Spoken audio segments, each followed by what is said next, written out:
Hello, Inez Singletary, Many Moons Astrology, and this is the new moon of January 27th, 2017, and it's in 8 degrees of Aquarius.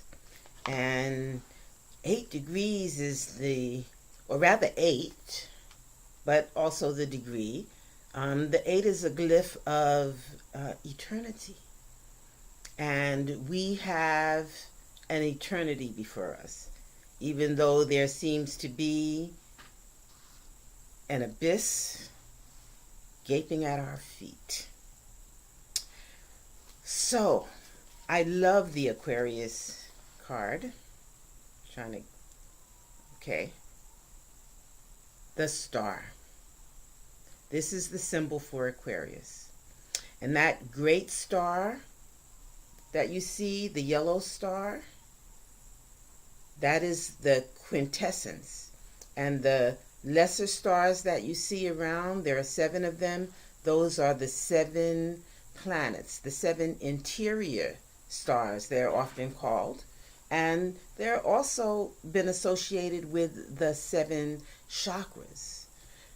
So think about it. I've been doing astrology for 40 years now, somewhere in there. And, oh my God, could it be coming up on 50? Oh, anyway, I've been doing astrology a long time. And when something happens, and a person calls me and says, something happened. And I say, when did it happen? And they give me the date that it happened. There are always astrological indicators for the occurrence. Okay? And so that just tells me, I'm only saying that to say that this chakra system seems to be part of our system. And I want to point out that you probably can't see it very well. Let's see if I can get it closer without glare.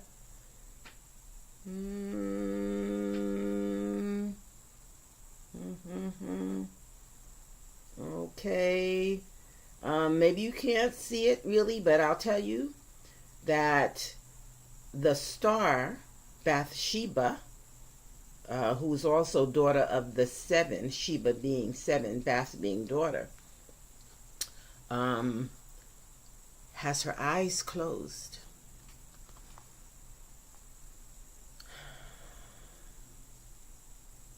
She is meditating.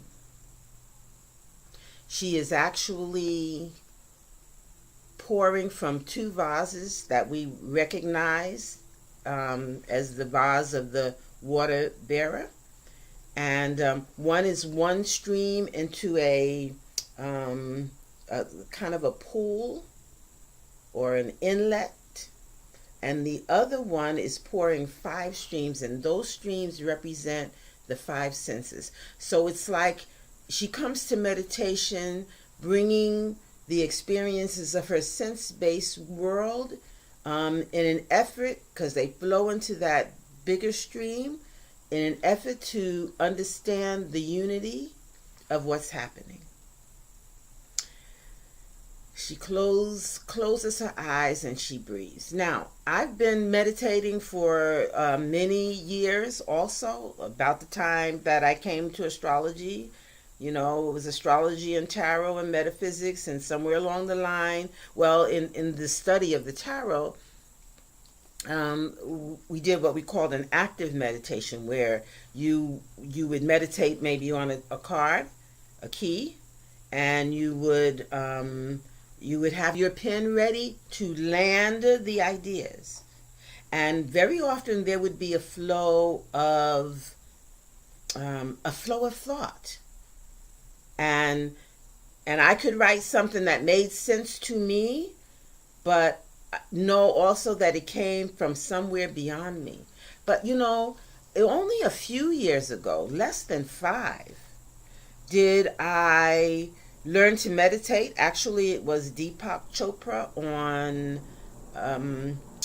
Deepak Chopra on Dr. Oz, and he taught this simple meditation to the in and out to the count of 4, a simple quieting of the breath.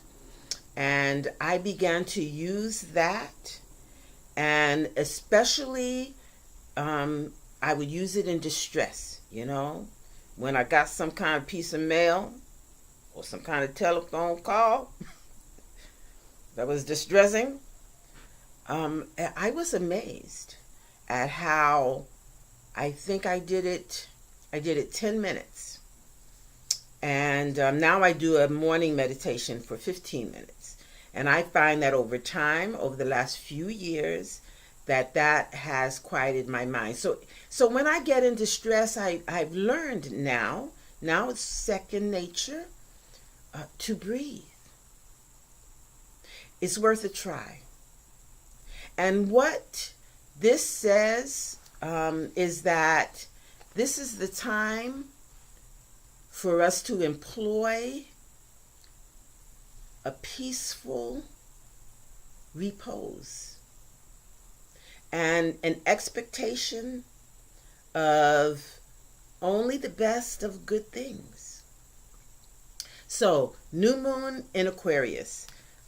Saturn is the old ruler of Aquarius. Saturn. And the Fool, Uranus, is the new ruler of Aquarius. And they both really still rule Aquarius. And I think it's very interesting that these two cards rule that sign, because a Saturn has the reputation, although you won't see it if you look at this picture and give this picture credence, but Saturn has a reputation for limitation and obstruction and delay, and it really operates like that often in our lives, okay? And Uranus represents freedom and awakening, and but sometimes it too operates in our lives in a way that's less than the best, in a way that feels cataclysmic. But those cataclysms always awaken us. And so I believe, like, I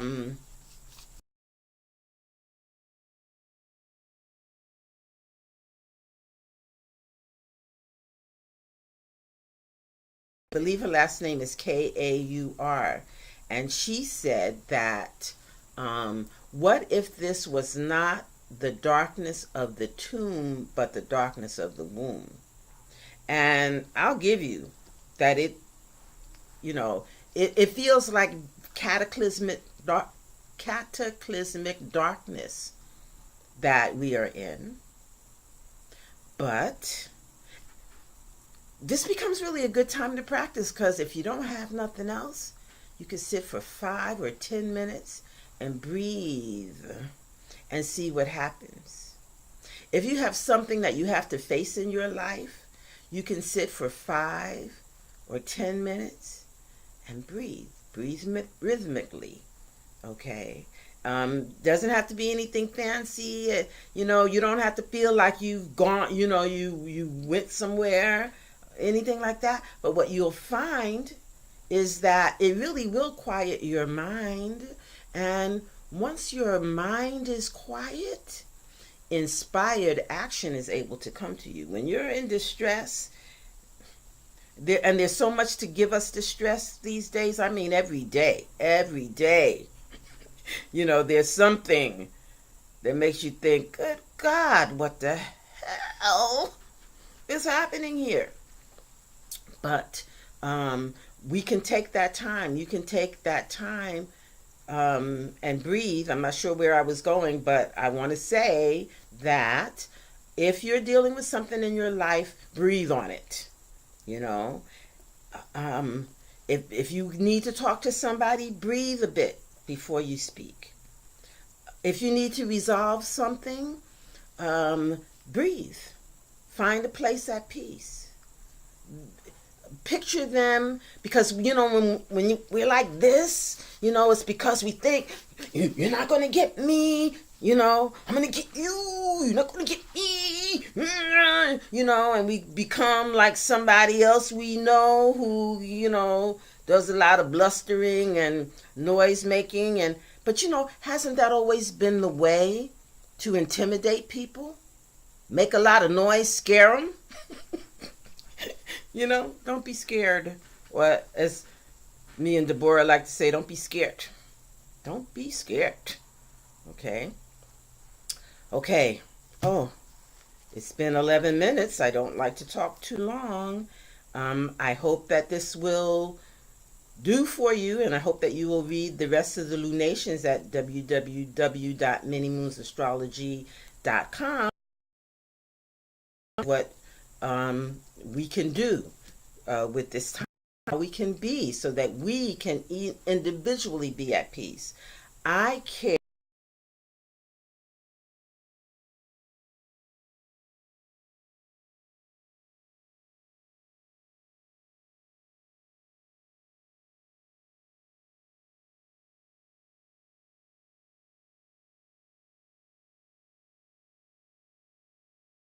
beyond ideas of